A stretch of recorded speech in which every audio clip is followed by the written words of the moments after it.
డబ్బు, అనారోగ్యం, ఉద్యోగం, వ్యాపారం, అప్పులతో బాధపడుతున్నారా? మీకోసమే లాంచ్ యువర్ ఫ్యూచర్ ప్రోగ్రామ్. నమస్తే రమగారు. నమస్తే జయ. రమగారు, మనము విక్రమార్కుడిది కొత్త సిరీస్ మాట్లాడుకుంటున్నాం. భోజుడికి ఒక సింహాసనం దొరికింది. ఆ సింహాసనం మీద ఉన్న ఒక్కొక్క ప్రతిమ మాట్లాడుతోందన్నారు. మొదటి ప్రతిమ ఏం చెప్పింది? ఈయన ఏం అడిగారు? విక్రమార్కుడు ఎవరు, ఎక్కడి నుంచి వచ్చాడు, ఏమిటి ఆయన సంగతి అని అడిగితే అప్పుడు వినోద రంజిత ప్రతిమ మొట్టమొదటి కథ చెప్పింది. తన పేరు వినోద రంజితం. వినోద రంజిత ప్రతిమ అని చెప్తారు. మొదటి సాలభంజిక చెప్పిన కథ అన్నమాట. పూర్వం నందిపురం అనే ఒక పట్టణంలో చంద్రవర్ణుడు అని ఒక బ్రాహ్మణ యువకుడు ఉండేవాడు. అతను ఎంతో శాస్త్రాలు చదువుకున్నాడు. యువకుడే, చిన్నప్పటి నుంచి చదువు మీద ఆసక్తి, ఎన్ని రకాలో చదివాడు. క్రమంగా ఏమైంది, అతనికి తృప్తి లేదు. ఇంకా ఏదో చదువుకోవాలి, ఇంకా తెలుసుకోవాలి, విజ్ఞానాన్ని పెంచుకోవాలని ఒక కోరిక. ఆయన ఊళ్ళో ఉన్నటువంటి గురువులంతా అయిపోయింది నాయన నీ చదువు, ప్రతి పరీక్షలోనూ ఈ అబ్బాయి మొత్తం 100 మార్కులు వచ్చాయి. ఇలాగ అయ్యేసరికి ఈ చంద్రవర్ణుడు ఇంకొక గురువు కోసం అన్వేషిస్తూ ప్రయాణం ప్రారంభించాడు. మధ్య మధ్యలో రకరకాల ఊళ్ళు నగరాలు దాటుకుంటూ ఉండేవాడు. ప్రతి చోట తన విద్యను పరీక్షించుకునేవాడు. తనకి ఇంకా చెప్పగలిగే వాళ్ళు అతనికి దొరకల. ఈ ప్రయాణ మధ్యలో అతను వింధ్యాటవిలోకి ప్రవేశించాడు, వింధ్యారణ్యంలో. ఈ వింధ్యారణ్యంలోకి పెద్ద చెరువు ఉందట లోపల. ఈ చెరువులో మంచినీళ్ళు తాగి ఆ కింద ఒక చెరువు పక్కన ఒక చెట్టు ఉంటే ఆ చెట్టు కింద అలా పడుకుని ఉన్నాడు. ఒక రకమైన దిగులు పుట్టిందనమాట. ఏమిటి, ఎంత ప్రయత్నం చేసినా నాకు వచ్చిందిగా ఉంది, పెరగటం లేదు నా విద్య. ఇలా దిగులు పడుతున్నాడు. ఈ ప్రయాణాల్లో కొంచెం అలసిపోయాడు. ఆ చెట్టు కింద పడుకొని నిద్రపోయాడు. అయితే ఆ చెట్టు మీద ఒక బ్రహ్మరాక్షసుడు ఎంతో కాలంగా ఉన్నాడు. సాధారణంగా ఈ బ్రహ్మరాక్షసుల గురించి ఒక మాట చెప్పాలి. వీళ్ళు సాధారణంగా బ్రాహ్మణులకే బ్రహ్మరాక్షస్సు వస్తుంది ఆ గుణం. విద్యావంతులైన బ్రాహ్మణులు తమ చదువుని ఇతరులకు చెప్పకపోయినా, విద్యని పంచకపోయినా, తాము చేయవలసిన క్రియాకలాపాలు సరిగ్గా చేయకపోయినా, ఏదైనా చేయకూడని పాపాలు గనక చేస్తే వాళ్ళకి బ్రహ్మరాక్షసత్వం వస్తుంది. ఓహో. ఈ పైన ఉన్న బ్రహ్మరాక్షసుడు ఎవరు? పూర్వకాలంలో ఒక గురువుగా ఉన్నవాడు. ఆయన ఎవరికి విద్య నేర్పకపోవటం, అంటే పూర్ణ విద్య ఎవరికి ఇవ్వకపోవటం వల్ల దాచుకోకూడదు విద్య. అదేలేండి, అసలు గురువు అసలు దాచకూడదు. ఈ దాచుకోవటం వల్ల ఆయన బ్రహ్మరాక్షసుడు అయ్యాడు. ఆయనకి తెలుసు తన సమస్య. ఆయన ఏం చేసేవాడు, ఎవరో ఒకళ్ళు నా దగ్గర చదువుకునేందుకు ఒకడు ఇక్కడికి వస్తాడని నమ్మి ఆ చెట్టు మీద కాపురం ఉండేవాడు. కిందకి దిగి ఈ చెరువులో స్నానం చేసి ఆయన అనుష్ఠానం అది చేసేసుకుని చెట్టు మీద కూర్చొని తపస్సు చేసుకునేవాడు. ఆయన దిగొచ్చాడు కిందకి. సాయంకాల సంధ్యావందనం చేసుకున్నాడు. చూస్తే కింద మనిషి కనపడ్డాడు. వీడేడో మొహం బాగుంది, బ్రాహ్మణ వర్చస్సు కనపడుతోందని ఆ పక్కనే కూర్చుని ఉన్నాడు విషయం కనుక్కోవడానికి. పీక్కు తినే ఉద్దేశంలో లేడు. ఇక కాసేపటికి ఎప్పటికో ఈ చంద్రవర్ణుడు లేచి పక్కన చూస్తే ఈ బ్రహ్మరాక్షస స్వరూపంలో ఉన్న ఆయన్ని చూశాడు.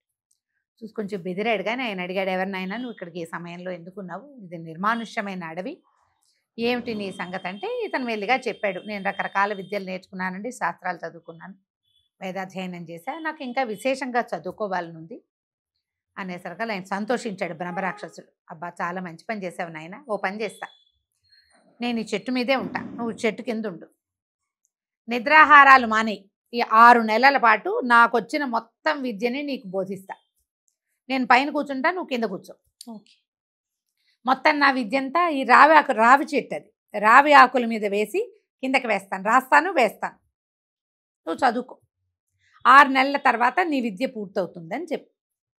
ఈ చంద్రవర్ణుడికి అదే కావాలి, ఎవరో ఒకళ్ళు పూర్ణ విద్య ఇచ్చేవాళ్ళు కావాలి. ఇక 6 నెలలు ఇతనికి ఆకలి దప్పులు లేకుండా వరం ఇచ్చాడు బ్రహ్మరాక్షసుడు. ఈయన చెట్టు కిందే కూర్చుని ఉన్నాడు, రాక్షసుడు పైనే ఉన్నాడు. ఆయన 6 నెలల పాటు ఎన్నో శాస్త్రార్థాలు, ఎన్ని రకాల విషయాలు బోధించాడు. 6 నెలలకి పెద్ద ఆకుల గుట్ట, ఎండిపోయిన ఆకుల గుట్ట ఒకటి తయారైంది. 6 నెలలు పూర్తవగానే బ్రహ్మరాక్షసుడు కిందకి దిగొచ్చాడు. నాయన, నాకు వచ్చిన విద్య అంతా నీకు చెప్పా, నువ్వు పూర్ణ విద్యావంతుడివి, ఇక ఊర్లోకి వెళ్ళిపోవు, నువ్వు ఇక్కడి నుంచి ఈ ఆకులన్నీ పట్టుకెళ్ళు, నీకు తర్వాత కాలంలో చదువుకోవడానికి ఉపయోగపడతాయి, నువ్వు వెళ్ళి వివాహం చేసుకుని సంసారం చేసుకో, జీవితంలో స్థిరపడు, నువ్వు విద్యావంతుడు అయిపోయావు అని వెంటనే ఆయన ఒక అగ్నిజ్వాలలాగా మారిపోయాడు. ఆయనలోంచి ఒక దివ్య పురుషుడు బయటకు వచ్చాడు. శాప విమోచనం అయిపోయింది బ్రహ్మరాక్షసుడికి. సంతోషంగా ఆయన దారిని ఆయన వెళ్ళిపోయాడు బ్రహ్మరాక్షసుడు. ఈ చంద్రవర్ణుడు ఏం చేశాడు, ఈ కింద పడి ఉన్న రావాకులన్నింటినీ ఒక గుట్టగా ఉత్తరయంలో మూట కట్టుకుని ఆ మూట భుజాన్ని వేసుకుని నడవటం మొదలుపెట్టాడు. ఈ వింధ్యాటవి ప్రాంతం నుంచి ముందుకు వెళ్తే ఒక పట్టణం ఉంది. లోపలికి నడిచాడు కానీ 6 నెలల నుంచి నిద్ర లేదు, తిండి లేదు. అవును. ఇప్పుడు అతనికి నీరసం తెలియటం మొదలుపెట్టింది. వెళ్ళి వెళ్ళి వెళ్ళి వెళ్ళి ఏదో బాగా అలంకరించి మంగళతూర్యాలు వినపడుతున్న బాగా ఇంటి వాకిట్లో అరుగు మీద పడిపోయాడు. ఆ అరుగు మీదే ఉండిపోయాడు. ఆ అరుగు అలంకారవల్లి అని పేరున్న ఒక వారాంగనది. ఆమె ఇల్లు. ఆ పొద్దుటి పూట రోజు అక్కడ అర్చనలు అవి జరుగుతాయి. అందుకని అక్కడ మంగళతూరినాదాలు వినపడుతున్నాయి. ఈయన శబ్దానికి ఆకర్షితుడై ఆ ఇంటి వాకిట్లోకి పోయి అక్కడ పడిపోయాడు. ఈవిడ దేవాలయానికి, ఇంట్లో ఏదో అర్చన అవుతుంది, ఆవిడ దేవాలయానికి వెళ్ళింది. తిరిగి వస్తూ ఈ వాకిట్లో పడి ఉన్నాయని చూస్తుంది. చూస్తే బ్రాహ్మణ వర్చస్సు కనపడుతుంది. ఆయన మహా అందమైన వాడు, చాలా అందగాడు, కానీ కొంచెం చిక్కిపోయినాడు. ఓకే. ఇది చూసేసరికల్లా ఈవిడ ఎంత బాగున్నాడు, ఇక ఇతనే నా భర్త అని నిశ్చయించుకుంది. లోపలికి వెళ్ళింది, పన్నీరు తెచ్చి మొహం మీద జల్లింది. లేచాడు కానీ ఆయనకేమీ స్పృహ లేదు. భయం వేసింది, ప్రాణాలతో ఉన్నాడా లేదా అనిపించింది. మామూలుగా నీళ్లు చల్లితే ఉలిక్కి పడాలి, అవును. ఉలుకులేదేం లేదు. ఈవిడ ఒక వైద్యుడిని పిలిపించింది. ఆ వైద్యుడు వచ్చి చూసి పరీక్షించి, అమ్మాయి ఇతనికి ఆహారం లేదు, 6 నెలలైనా అయ్యింది ఇతను అన్నం తిని, నిద్ర కూడా లేదు, ఇప్పుడు అపస్మారకంలో ఉన్నాడు అంటే ఈ వలవల ఏడ్చింది. అయ్యో ఈయన్నే భర్తగా అనుకున్నానండి, ఏమైనా అయిపోతాడా అంటే ఏమి అయిపోడు, ఒక మార్గం ఉందని. ప్రతిరోజు ఒక పడి అన్నము, ఒక పడి నెయ్యి, అంటే ఒక గ్లాసెడు అన్నం ఉండి దాంట్లో గ్లాసెడ్ నెయ్యి పోసి దాన్ని బాగా రసంలా చేసి మొత్తం ఒళ్ళంతా పట్టించాలి ఈ అబ్బాయికి. అప్పుడు ఈ రోమకూపాల్లోంచి ఈ అన్నరసం లోపలికి వెళ్ళి మూర్ఛ నుంచి మెలకు వస్తుంది. కోమాలో ఉన్నాడు ఈయన. కోమాకి ఆ వైద్యం చెప్పాడు. ఈవిడేం చేసింది, ఆయన లోపలికి చేర్చి రోజు ఒక గ్లాసుడు అన్నం ఉంటే, ఒక పడి అంటే ఒక డబ్బా అన్నమాట, మనం మరి చిన్న గ్లాసు కాదు, ఒక పెద్ద గ్లాసునే పడి అంటారు. ఈ చిత్తూరు ఆ ప్రాంతాల్లో ఆ పడి లెక్కలు ఉంటాయి. అన్నం వండటం, దాంట్లో ఆ పడి నెయ్యి పోసి బాగా రంగరించి ఆ రసాన్ని మొత్తం ఒళ్ళంతా పట్టింపించి వారం రోజులు సేవించి, వారము అయ్యాక ఇతనికి లోపలికి అన్నసారం అంతా వంట పట్టి, ఆ నెయ్యి వల్ల మామూలుగా మనకి ఎత్తున నెయ్యి ఆయుర్ఘృతం అవును అంటారు, ఆయుష్ని, ఘృతమే ఆయుష్ని ఇస్తుంది. లేచాడు ఈయన. మేలుకు వచ్చి చూసుకుంటే తెలిసింది ఇది వారాంగన గృహమని, కనపడుతున్న సౌందర్యవతి వారాంగన అని తెలిసింది. లేచాడు. లేవగానే ఈవిడ సంతోషించింది. మీరు అన్నం తినండి, ఆ అనుష్ఠానం చేసుకోండి, అది చేయండి, ఇది చేయండి, తర్వాత మనం పెళ్లి చేసుకుందామని అనగానే ఆయన నిర్ఘాంతపోయాడు. పెళ్లి చేసుకోవటం ఏమిటి, నువ్వెవరు, నేనెవరు, సద్బ్రాహ్మణుణ్ణి, వారాంగనని పెళ్లి చేసుకోవటం ఏమిటి నేను అని ఒప్పుకోలేదు. ఒప్పుకోపోయేసరిగా ఆవిడ కొంచెం కాస్త గట్టి గట్టిగా మాట్లాడింది. చుట్టుపక్కల అంతా చేరారు. వారం రోజుల నుంచి నిన్ను కాపాడింది, లేకపోతే నువ్వు చచ్చిపోయేవాడివి, పోయేవాడు కదా, వదిలేస్తే ఏముంది, కోమాలో ఉన్నవాడు అదే పోక. దాంతో ఈయన ఏదో గట్టిగా మాట్లాడాడు. ఆవిడ ఏడ్చింది, గోల పెట్టింది. చుట్టుపక్కల జనం అంతా చేరారు. దారేపోతున్న రక్షక భటులు 4 చేరారు. ఏమిటేమిటని కనుక్కున్నారు. అక్కడి నుంచి ఈయన మోసుకుపోయారు. ఇది తగాదా కదా. మరి వారం రోజులు ఈయన్ని పోషించింది ఎందుకు? ఆవిడ ఇంక ఇంట్లోకి ఎవరిని రానివ్వను, ఈయనే నా భర్తని ప్రకటించింది. అక్కడికి వెళ్ళేసరికల్లా రాజుగారు అబ్బాయిని చూసి ఆశ్చర్యపోయారు. ఏమిటి ఇంత అందగాడుగా ఉన్నాడు, ఎంత బాగున్నాడు అబ్బాయి, ఎంతో బాగున్నాడని ఆయనకి చాలా నచ్చాడు ఈయన, ఈ చంద్రవర్ణుడు. నచ్చేసరికల్లా అలంకార వల్లంది, అయ్యా ఈయన మరణిస్తాడని చెప్పాడండి వైద్యుడు, వారం రోజులు విశేషంగా భార్య భర్తని సేవించినట్టు సేవించాను, వివాహం చేసుకోవాలంటే ఇతను ఒప్పుకోవటం లేదు అనేసరికల్లా ఆయన అన్నాడు, సభలో ఉన్న పెద్దవాళ్ళందరినీ పిలిచాడు, పురోహితులు వాళ్ళు వచ్చారు. ఇట్లా సద్బ్రాహ్మణుడు వారాంగరని వివాహం చేసుకోవచ్చా అంటే అప్పుడు ఏం చెప్పాడు సభలో ఉన్న పురోహితుడు, చేసుకోవచ్చు, ఒక విధానం ఉంది. ఏమిటి, 4 జాతుల వాళ్ళు చాతుర్వర్ణ్యాల కన్యల్ని ఒకేసారి వివాహం చేసుకునేటప్పుడు చతుర్థవర్ణంగా భోగాంకరం ఉండవచ్చు. అందులో రాజుగారికి అబ్బాయి నచ్చాడు కదా, తన కూతురునిచ్చి పెళ్లి చేసేద్దామనింది. ఆయనకు ఒకే ఒక్క కూతురు, ఆ రాజ్యానికి వారసులు లేరు. ఆయనేమో తన కూతురుని ఇవ్వాలనుకున్నాడు. అక్కడి నుంచి రాజుగారికి మంత్రిగా ఒక వైశ్య ప్రముఖుడు ఉన్నాడు, ఆయన ఇవ్వడానికి ఒప్పుకున్నాడు. అక్కడి నుంచి సద్బ్రాహ్మణ కన్య కావాలి, పురోహితుడికి ఒక కూతురు. వీళ్ళు 3 కాకుండా 4వది అలంకారవల్లి. ఇప్పుడు రాజుగారు అమ్మాయి, మంత్రి గారు అమ్మాయి, పురోహితుడు గారు అమ్మాయి, 4వది అలంకారవల్లి. ఈ 4గురిని ఇచ్చి ఒకేసారి చంద్రవర్ణుడికి ఇచ్చి వివాహం చేశారు. ఈయన భోగాంగన్నే పెళ్లి చేసుకుంటే ఆమె వల్ల కలిగే సంతానం ఆయనకి నీళ్ళు వదలటానికి పనికిరారు. అప్పటి విధానం అది, దాని మీద ప్రశ్నలు వేసుకోకూడదు మనం. ఆ రోజుల్లో పద్ధతి అది. అంటే విలోమ వివాహం వల్ల కలిగే సంతానము తద్దినం పెట్టడానికి పనికిరారు, బ్రాహ్మణ సంతానమే కావాలి, అది నియమం. లేదా క్షత్రియ కూడా పనికొస్తారు. ఇలా అయ్యేసరికల్లా సరే పెళ్లి చేసేసారు. ఈ పెళ్ళి అయిపోయిన తర్వాత ఈ 4 అమ్మాయిలతోటి ఆయన సంతోషంగా ఉన్నాడు. బోళ్ళంతా చదువుకున్నాడు. రాజుగారి అల్లుడు. కొంతకాలానికి 4 భార్యలు గర్భవతులై 4 కుమారులు కలిగారు. రాచభార్యకి కలిగిన క్షత్రియ కన్యకి పుట్టినవాడు విక్రమార్కుడు. వైశ్యకన్యకి పుట్టినవాడు భట్టి. అలంకారవల్లికి కలిగినవాడు భర్తృహరి. అక్కడి నుంచి ఇంకొక కన్యను పెళ్లి చేసుకున్నాడు ఈయన. బ్రాహ్మణ కన్యకి కలిగినవాడు వరరుచి. అయితే వరరుచి అని పేరు చెప్తారు, చిన్న పాట భేదం కనపడుతుంది, పేర్లు కొంచెం తేడా ఉన్నాయి. 4 కుమారులు కలిగారు. 4 చక్కగా వృద్ధిలోకి వచ్చారు. ఈ లోపల రాజుగారు, పెద్ద రాజుగారు కాలం చేశారు. రాజకుమార్తె యొక్క తండ్రి. మరి ఇప్పుడు సహజంగానే కూతురు భర్తే కదా ఇక్కడికి వారసుడు అయ్యేది. అల్లుడు గారుగా చంద్రవర్ణుడు ఆ రాజ్యానికి రాజయ్యాడు. ఇప్పుడు 4 కుమారులు ఈయనకి వారసులు. ఆయన కూడా పెద్ద వయసు వచ్చేసింది. చంద్రవర్ణుడు కూడా కుమారులకి విశేషంగా విద్య నేర్పించారు. విక్రమార్కుడు రాజకుమారుడు అవటం వల్ల సహజంగా క్షత్రియ కన్యకి పుట్టినవాడుగా ఆయన మంచి పరాక్రమం కలిగిన వాడుగాను, భట్టి చాలా తెలివిగలవాడుగాను, వరరుచి శాస్త్ర పారంగతుడుగాను, భర్తృహరి సర్వ విద్యా పారంగతుడుగాను, కవిగాను కనపడేవారు. వీళ్ళందరి దగ్గర నుంచి నేర్చుకున్నాడు. ఎక్కువ విద్యలు వచ్చిన వాడు కదా, అన్నీ తెలుసు అతను. అయితే ఏమైంది, ఈ రాజుగారికి మరణాసన్నత వచ్చింది. చంద్రవర్ణుడు మరణాసన్నుడు అయ్యేసరికల్లా కుమారులు 4 నిలబడ్డారు. ఆయన భర్తృహరిని చూసి కళ్ళనీళ్ళు పెట్టుకుంటున్నాడు. పెట్టుకునేసరికల్లా మిగిలిన కుమారులందరూ ఏమనుకున్నారు, ఓహో నాన్నకి భర్తృహరి అంటే ఇష్టము, ఇతన్ని రాజుగా చేయాలని ఆలోచిస్తున్నాడు అని భావించారు. ఆయన మాట కాదనే ఉద్దేశం వాళ్ళకి లేదు. అయితే భర్తృహరికి తండ్రి ఎందుకు బాధపడుతున్నాడో అర్థమైంది. అయితే ఏం చెప్పాడంటే, మీరు బాధపడకండి, నాకు తెలుసు నాకు కలిగే సంతానం వల్ల మీకు పితృలోకాలు రావు. ఎందుకంటే మా తల్లి భోగాంగన కాబట్టి, ఆమె వంశం సరైంది కాదు కాబట్టి నేను సంతానాన్ని పొందను. వివాహం చేసుకున్నా నా వల్ల మీకు వంశం నిలబడదు, మిగిలిన వాళ్ళతోటి మీరు ఆ పని చేయిద్దురు కానీ అనేసరికల్లా ఆయన ఏమన్నాడు, నాయన మీరు అంతమందిని నేను 4 ఒకేసారి వివాహం చేసుకున్నా అలంకార వల్లే నా మొదటి భార్య, ఆమె వల్లే అసలు నాకు వివాహం అయింది కాబట్టి అలంకార వల్లి పట్టమహిషి, ఆమె యొక్క కుమారుడే రాజు కాబట్టి భర్తృహరికి రాజ్యాన్ని ఇవ్వండి అంటే మిగిలిన 3 ఒప్పుకున్నారు. ఒకళ్ళు సైన్యాధిపతిగా ఉంటారు, ఇంకొకళ్ళు మంత్రిగా ఉంటారు, ఇంకొకళ్ళు సలహాదారుగా ఉంటారు. అయితే ఈ వరరుచి పేరుతో చెప్పబడేటువంటి బ్రాహ్మణ స్త్రీకి పుట్టిన కుమారుడు మాత్రం నాకు రాజ్యం మీద ఆసక్తి లేదు, వివాహేచ్ఛ లేదు, నేను తపస్సు చేసుకుంటానని అతను అడవులకు వెళ్ళిపోయాడు.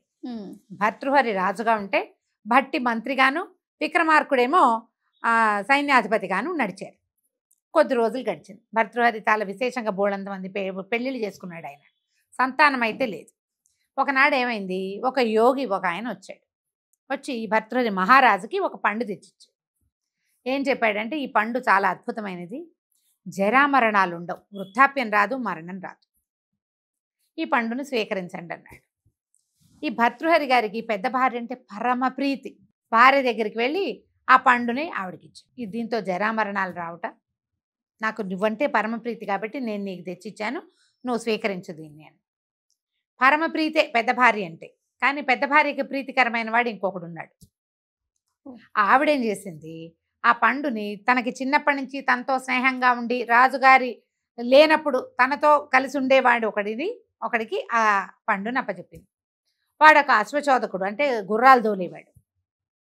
రాజుగారి భార్యది ఎంత బ్యాడ్ చాయిస్ చూడు.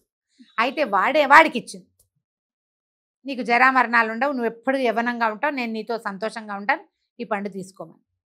ఆ పండు మహత్యం ఎవరికి తెలుస్తుంది, వాడికి ఏం తెలుసు, ఏదో మంచి పండని వాడు ఏం చేశాడు, ఆ పండుని తీసుకుపోయి, వాడికి ఇంకొక ప్రేయస్ ఉంది, రాణిగారు అప్పుడప్పుడు పలకరిస్తాడు, వాడికి సహజ ప్రేయస్ ఒకటి ఉంది, అదొక దాసి. ఆ దాసి ఏం చేస్తుంది, పళ్ళు అమ్ముతుంది, కూరలు అమ్ముతుంది రోడ్ల మీద, దానికి అప్పచెప్పాడు ఆ పండు. కాలంగాని కాలంలో కనపడిన మామిడి పండు చూసి అది ఇంటికెళ్ళి తన భర్త పిల్లలతోటి తినచ్చని ఆ పండుని బుట్టలో పెట్టుకుని కూరలు అమ్మబోయి కూరలన్నీ అమ్ముకున్నాక బుట్టతో సహా ఇంటికి వెళ్తారు. ఈ భర్తృహరి గారు రాత్రి సాయంకాలం వేళ ఈ మన సౌధోపరి భాగంలోకి పైకెక్కి పచారులు చేస్తున్నాడు. కింద పైనుంచి చూస్తుంటే ఆయనకి పచ్చటిదేదో ఆయన దృష్టిని ఆకర్షించింది. తీరా చూస్తే అదొక మామిడి పండని, కాలంగాని కాలంలో మామిడి పండు ఎక్కడిది అని ఆశ్చర్యపోయి ఆయన గుర్తొచ్చింది, మన దగ్గరికి ఒక పండు వచ్చింది, కాలంగాని కాలంలో మామిడి పండే విశేషం. ఆ అమ్మిని పిలిచి కేకేసి అడిగాడు, ఈ పండు నీకు ఎక్కడిది అంటే ముందు భయం వేసింది కానీ తర్వాత మెల్లిగా ఒప్పుకుంది. ఫలానా ఒక స్నేహితుడు ఉన్నాడు, వాడిచ్చాడని. ఈ స్నేహితుడు ఎవడు, వాడిని పట్టుకున్నారు. వాడు ఒక అశ్వశోధకుడు, వాడిని పట్టుకొస్తే వాడు మంచి కండలు తిరిగి స్ఫురద్రూపిగా ఉన్నాడు. వాడిని గట్టిగా దండించేశారు కల్లా రాణిగారు నాకు స్నేహితురాలు ఆమె ఇచ్చి ఆ పండును పట్టుకుని భర్తృహరి గారి భార్య దగ్గరకు వచ్చాడు. ఇంత పని చేసావా నువ్వు? నేను ఒక మహారాజును అయ్యుండి ఇంత విశేషమైన ప్రజ్ఞ కలిగిన తమ్ముళ్లతోటి సేవించబడే రాజ్యానికి ప్రధానమైన వాడిని నువ్వు ప్రధానురాలివి, ఈ పని చేసావే. నాకు స్త్రీ వ్యామోహం, సంతాన వ్యామోహం ఉండదని మా తండ్రికి మాటిచ్చాను. నేను స్త్రీ వ్యామోహం కూడా ఉండకూడదని భగవంతుడు నాకు తెలియజేశాడు. నీ దారిని నువ్వు వెళ్ళిపో అని చెప్పి తన మొత్తం భార్యలందరినీ విముక్తులు చేసేశాడు. నాతోటి ఇంకా మీకు సంబంధం లేదు, మీ దారిని మీరు వెళ్ళండి అని. ఆ పండు తను భుజించి అడవికి తపస్సు చేసుకోవడానికి వెళ్ళిపోయాడు. భర్తృహరి పరమాద్భుతమైన శతకం రాశాడు. 100 శ్లోకాలు ఆయన రాసినవి సంస్కృతంలో. భర్తృహరి శతకం ఎంత అద్భుతమైనవంటే మన యోగి వేమన పద్యాలు ఎలాంటి ఆణిముత్యాలు, భర్తృహరి రాసినటువంటి సుభాషితాలు, శతకం సుభాషితాలు ఆణిముత్యాలు. ఆయన జీవితానుభవం అంతా దాంట్లో కనపడుతుంది. ఆయన అడవికి వెళ్ళిపోతూ తమ్ముడైన విక్రమార్కుడికి క్షత్రియ కుమారుడైన ఆయనకి రాజ్యాన్ని అప్పచెప్పాడు. మీ ఇద్దరు తండ్రి గారు సమర్పించిన రాజ్యాన్ని జాగ్రత్తగా చూసుకోండి, ఇంకా నన్ను ఆశించద్దు, నేను రాను. ఆయన వెళ్ళిపోయాడు. వెళ్ళి ఏవో గుహలలో ఉండి ఎంతకాలమో తపస్సు చేసుకుని ఆయనకి జరా మరణం లేదు ఆ పండు వల్ల. అలాగే ఉండి ఎన్నో సుభాషితాలు ప్రపంచానికి అందించాడు. తర్వాత రాజు అయిన వాడు విక్రమార్కుడు. ఈ విక్రమార్కుడు భట్టి ఇద్దరు చాలా విశేషమైన ప్రజ్ఞతోటి రాజ్యం చేసుకున్నారు, ముందుకు తీసుకెళ్లారు. అయితే ఈయన చాలా ప్రజ్ఞావంతుడు. అసలు ఈగ కత్తి యుద్ధంలో ఆరితేరిన వాడు ఎవరు? విక్రమార్కుడు. అయితే అతనికి ఏమనిపించిందంటే, మనం ఇంత ప్రజ్ఞావంతులమై ఇంత చిన్న రాజ్యం ఏమిటి, రాజ్యాన్ని విస్తరిద్దాం. లెక్క ప్రకారం మనం 4 అన్నదమ్మలుంటే నలుగురికి సరిపడా దీనికి 4 ఇంతలు ఉండద్దా? పెద్దవాళ్ళు ఇద్దరు వెళ్ళిపోయారు అనుకో, ఆఖరివాడు మధ్యలో వాడు వెళ్ళిపోయారు, నువ్వు నేను మిగిలేము. మనకైనా ఈ చిన్న రాజ్యం ఏమిటి మన ప్రజ్ఞకి అని చెప్పి రాజ్య విస్తరణ మొదలుపెట్టారు. రాజ్యాన్ని చాలా విస్తరించారు. చుట్టుపక్కల ఎందరో రాజులు వీళ్ళకి పాదాక్రాంతం అయ్యారు. అయిన తర్వాత విక్రమార్కుడికి ఏమనిపించిందంటే, మనం ఒక రాజధాని కట్టుకుందాం, మన రాజ్యాన్ని అక్కడికి మారుద్దాం, అనువైన ప్రదేశాన్ని వెతకమని భట్టికి చెప్పారు. ఈ భట్టి నేను ప్రదేశాన్ని వెతుకుతానని అన్నగారికి చెప్పి, అన్నగారు రాజ్యం చేస్తుండగా భట్టి దేశాటనకి వెళ్ళాడు. ఈయన కొన్ని యుద్ధాలు చేసుకుంటున్నాడు, ఆయన దేశాటనకి బయలుదేరాడు. ఈ వెళ్ళగా వెళ్ళగా వెళ్ళగా వెళ్ళగా ఈ భట్టి గారికి వింధ్యపురి అనే ప్రాంతంలో అక్కడ గుణనిధి అలాంటిది ఒక నది ప్రవాహం ఉంది. క్షిప్రా నది అని చెప్పాలి మనం, క్షిప్ర నది. ఆ నదీ పరివాహక ప్రాంతంలో ఒక అత్యద్భుతమైన భద్రకాళీ దేవాలయం కనపడింది. ఆయన అమ్మవారు విశేషంగా కనపడుతోంది స్వరూపం. చాలా అంటే ఆమె ఎంత శక్తివంతురాలంటే, ఆమె ఎదురుగుండా ఉన్న కోనేట్లో ఒక ఆయుధం నిలబెట్టబడి ఉంది, దానికి ఆధారం లేదు, ఇట్లా గాల్లో తేలుతోంది. అది పెద్ద మర్రి చెట్టు, ఎంత శాఖోపశాఖలుగా ఉందో. ఆ మర్రి చెట్టుకి రకరకాలుగా సైజుల్లో ఉట్టి ఉంటుంది కదా, అవి వేళ్లాడుతున్నాయి. లోపలికి వెళ్ళాడు దేవాలయంలోకి. విశేషంగా కనపడుతోంది. లోపలికి వెళ్తే అంటే కొంతమందికి మనకు ఎనర్జీ తెలుస్తుంది కదా, ఇక్కడ ఏదో శక్తి ఉంది అని. ఆయనకు చాలా సంతోషం కలిగింది. ఇదే మనం ఉండాల్సిన ప్రదేశంగా అనిపించే దేవాలయంలో కూర్చునేసరికల్లా అమ్మవారు కత్తి అందిస్తున్నట్టు, నవ్వుతున్నట్టు అట్లా ఆయనకు కనపడడం మొదలుపెట్టి చాలా సంతోషం కలిగింది. ఈ ప్రాంతాన్ని మనం పరిశీలిద్దాం, ఈ ప్రాంతాన్ని అన్నయ్యకి చూపిద్దాం అనుకున్నాడు. ఆయన ఈ దేవాలయం అంతా తిరుగుతుంటే ఒక చోట ఒక శిలాఫలకం కనపడింది. దాని మీద ఒక ప్రకటన రాయబడి, ఎవరైతే బ్రాహ్మణ క్షత్రియ వైశ్య శూద్ర 4 జాతుల్లో వాడు ఎవరైనా సరే, మహాసాహసికుడు ఎవడైనా ఈ దేవికి ఎదురుగుండా ఉన్న చెట్టు మీద ఉన్న 7 ఉట్లని ఒకేసారి ఒక్క కత్తివేటుతోటి తెగ్గొట్టి శూలాయుధం మీదకి తల్లకిందులుగా కనుక దూకగలిగితే వాడికి దేవి ప్రత్యక్షమవుతుంది, కోరిన కోరిక తీరుస్తుంది. విక్రమార్కుడే పరమసాహసి, భట్టి ఆయనకి తమ్ముడు, సాహసంలో తక్కువ కాదు. అతనికి ఏమనిపించింది, ఈమె అమ్మవారు చూస్తే పరమశక్తివంతంగా ఉంది, ఈ ప్రకటన మరీ వింతగా ఉంది, ఈ ప్రకటన ప్రకారం చేస్తే గనక ఇక్కడున్నది ఏదో మనకి లభ్యమవుతుంది. ప్రకటన కింద రాయబడింది, అమ్మవారి ఎదురుకుండా నవనిధులు పాతిపెట్టబడి ఉన్నాయి. నవనిధులు అంటే సామాన్యం కాదు అని, ఒక నిధి దొరికితేనే గొప్ప, నవనిధులు అంటే సామాన్యమైంది కాదు. ఆ నవనిధులు దొరుకుతాయి ఈ సాహసికి. ఈయన వెంటనే మేఘాల మీద బయలుదేరాడు వెనక్కి. ఈ విక్రమార్కుడి దగ్గరికి వెళ్ళి, నేను ఒక స్థలం చూశాను, అదొక నదీ పరివాహక ప్రాంతము, మన భూభాగంలోకి కాదు, కానీ అక్కడ ప్రజలు ఆసక్తికరంగానే ఉన్నారంటే ఎవరైనా రాజు వస్తే ఆ పరిపాలనా యోగ్యంగా ఉన్నది ఆ ప్రదేశం. జనం తక్కువ ఉన్నారు, కానీ అదేదో దివ్య దేశంలాగా కనపడుతోంది. ఇక్కడ ఒక భద్రకాళి అమ్మవారి దేవాలయం ఉంది, అమ్మ విశేషంగా ఉంది. అక్కడ ఒక ప్రకటన ఉంది శిలాఫలకం మీద, మనం అది చూద్దాం పదని అన్నయ్యని వెంబడి పెట్టుకుని వచ్చాడు. ఈ విక్రమార్కుడు కూడా ఈ శక్తిని ఫీల్ అయ్యాడు, ఆయన కూడా తెలిసింది. సరే చూశాడు, ఏమిటిది, ఎదురుగుండా ఏం రాసింది, ఎదురుగుండా చెట్టు ఉంది, చెట్టుకు 7 ఉట్లున్నాయి, ఈ 7 ఉట్లని ఒక దెబ్బతోటి పడగొట్టాలి, శూలాయుధం మీదకి తల్లకిందులుగా దూకాలి, తల కింద పడాలి. చెట్టెక్కాడు. చెట్టెక్కిన తర్వాత ఆయనకి తెలిసింది ఇవి ఒక వరుసలో లేవు, ఎట్లా ఇలా వలయాకారంగా కట్టబడి ఉన్నాయి ఉట్లు. ఒకే దెబ్బతో 7 ఎలా వెళ్తాయి?